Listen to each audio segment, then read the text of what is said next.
দোস্ত সাকিব খানকে প্রথমবারের মতো সচক্ষে দেখলেন ক্রিকেটার তাসকিন আহমেদ। তাসকিন আহমেদ সচক্ষে সাকিব খানকে দেখে আপ্লুত হয়ে পড়েন। দোস্ত তাসকিনকে জিজ্ঞাসা করা হয় সাকিব খানের সাথে সিনেমা করবেন কিনা। জবাবে তাসকিন আহমেদ অনেক চমৎকার একটি উত্তর দিলেন। সেকেন্ড নিউজটি থাকবে দোস্ত 2021 সালের লিস্ট এ ক্রিকেটে শ্রীলঙ্কা আর্মি স্পোর্টস ক্লাবের হয়ে 6 বলে 6টি ছক্কা মেরেছিলেন থিসারা পেরেরা। দোস্ত আর এবার থিসারা পেরেরা নতুন আরো একটি বিশ্ব রেকর্ড গড়লেন। তো নিউজ দুটি জানতে অবশ্যই ভিডিওটি সম্পূর্ণ দেখবেন।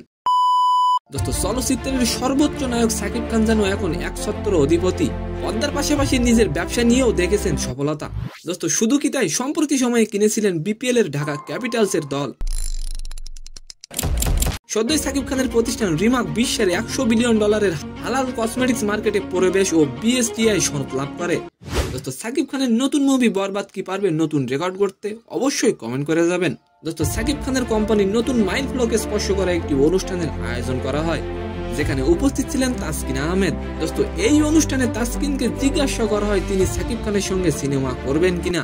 উত্তরে তাসকিন আহমেদ বলেন সিনেমায় আসতে চাইলে সাকিব ভাই বলবেন অবসর নিয়ে এসো। দোস্ত আর এবার আলোচনা করবো থিসারা পেরেরার নতুন রেকর্ড নিয়ে। গতকাল এশিয়ান লিজেন্ড লিগে আফগানিস্তান পাঠানসের দলের স্পিনার আয়ান খানের শেষ ওভারে 6টি ছক্কা মেরেছেন থিসারা পেরেরা। দোস্ত এর আগে 2021 সালে 6 বলে 6 ছক্কা মেরেছিলেন থিসারা পেরেরাই। দোস্ত প্রথম ক্রিকেটার হিসেবে প্রতিযোগিতামূলক ক্রিকেটে 2 বার 6 বলে 6 ছক্কা মেরে রেকর্ড গড়েছেন থিসারা পেরেরা। তো সম্মানিত দর্শক, আজকের ভিডিওটি কেমন লাগলো অবশ্যই কমেন্ট বক্সে জানাবেন। আর ভিডিওটি যদি ভালো লাগে অবশ্যই একটি লাইক দিয়ে আমাদের চ্যানেলটিকে সাবস্ক্রাইব করে দিবেন। ধন্যবাদ।